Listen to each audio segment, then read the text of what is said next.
This is an urgent message from RestoreTheConstitutionalRepublic.org.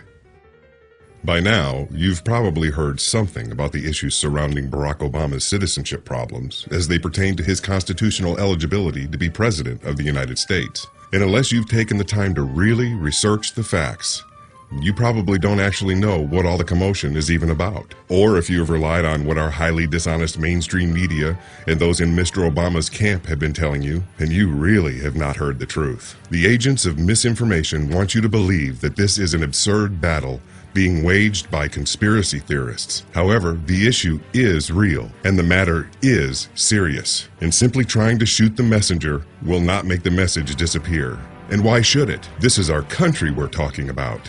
The real hate mongers want you to believe this is about Mr. Obama's politics, or even worse, his race. We want to dispel the rumors you may have been hearing, and we want to set the record straight. If we just ignore the facts, we'll probably journey down a road from which there will be no return. To truly understand the truth, however, will take a little bit of your time. So let's take a few minutes to discover the whole truth. The United States Constitution, which all members of the House and Senate have solemnly sworn to support and defend, states no person except a natural-born citizen or a citizen of the United States at the time of the adoption of this Constitution shall be eligible to the office of President. What is clear and indisputable is that a natural-born citizen is a citizen by no act of law such as naturalization, and also that a child born to U.S. citizens on U.S. soil is a natural-born citizen. After the U.S. Constitution was written, further clarifications were made. All persons born in the United States and not subject to any foreign power are declared to be citizens of the United States.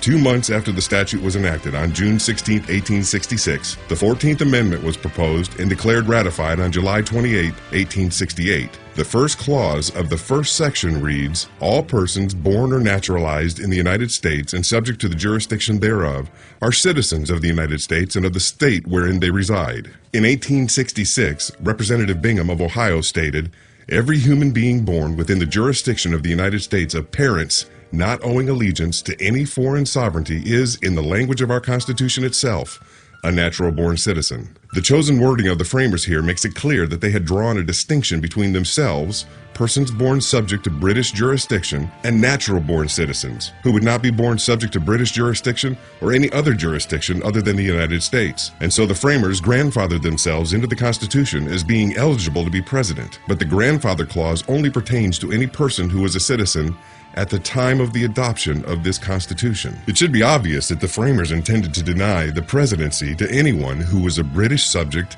at birth. If this had not been their intention, then they wouldn't have needed to include a grandfather clause which allowed the framers themselves to be president. Our Constitution and subsequent relevant case law establishes 2 distinct types of citizens: U.S. citizen or native-born citizen, and natural-born citizen. As you will see, not everyone who is a U.S. citizen is also a natural-born citizen.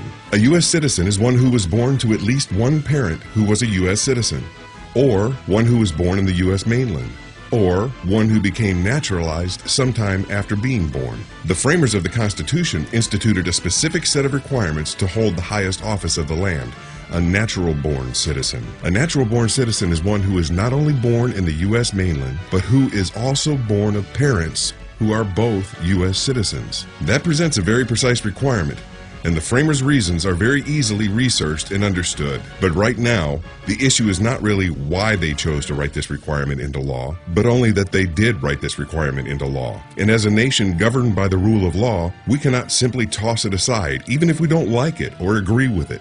It is the law. On April 30th, 2008, the United States Senate, by Resolution 511, confirmed this fundamental constitutional requirement by stating, "Whereas John Sidney McCain III was born to American citizens on an American military base in the Panama Canal Zone in 1936, now therefore be it resolved that John Sidney McCain III is a natural-born citizen under Article 2, Section 1 of the Constitution of the United States." Interestingly, one of the co-authors of the resolution was none other than Senator Barack Obama. In his words, as well as those of his colleagues in the Senate, a natural-born citizen is one who is born to American citizens, not citizen, citizens.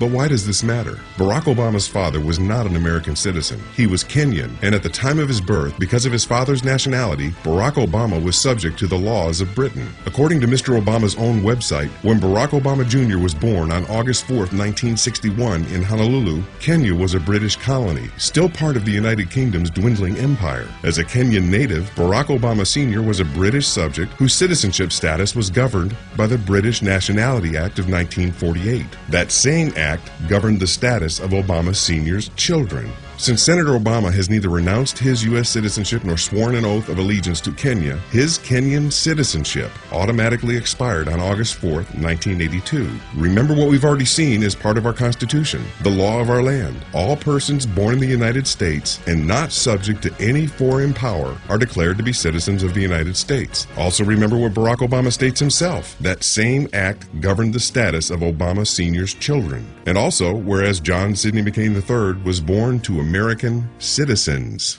To see the level of trickery and deception to which Mr. Obama is willing to sink, one needs to search no further than his own website. Notice how the words he uses are so crafty and misleading. He states, smears claiming Barack Obama doesn't have a birth certificate aren't actually about that piece of paper. They're about manipulating people into thinking Barack is not an American citizen. No, Mr. Obama knows full well this isn't about whether he is an American citizen, but rather that he is not a natural-born American citizen, as our Constitution requires. He then deceptively tries to use a much more rare term, native-born, which historically is still not natural-born because that speaks to birthplace and not parentage. As you are likely aware, there are numerous active lawsuits challenging Mr. Obama's eligibility. Those that are asking that the long vault version of his birth certificate be produced for verification are rightfully lodged, since part of the natural-born qualification is birth on U.S. soil. Barack Obama has fought mightily and expensively to prevent having to reveal that document. However, even though that document may well show him not to be eligible because of his actual birthplace, the fact that his father was Kenyan and subject to British law by an act that also governed Barack Jr., Mr. Obama himself states that he cannot possibly hold the office of President of these United States legally. It is time for we the people to demand that our elected officials support and defend our Constitution as they solemnly swore to do. For information on how to do that, please visit us at restoretheconstitutionalrepublic.org. We also ask that each member of Congress contact us before the verification of the Electoral College vote to learn that your specific constitutional duty in this matter is to call for a formal investigation before the vote is verified on January 8th. We the people will not allow our beloved Constitution to be hijacked and desecrated.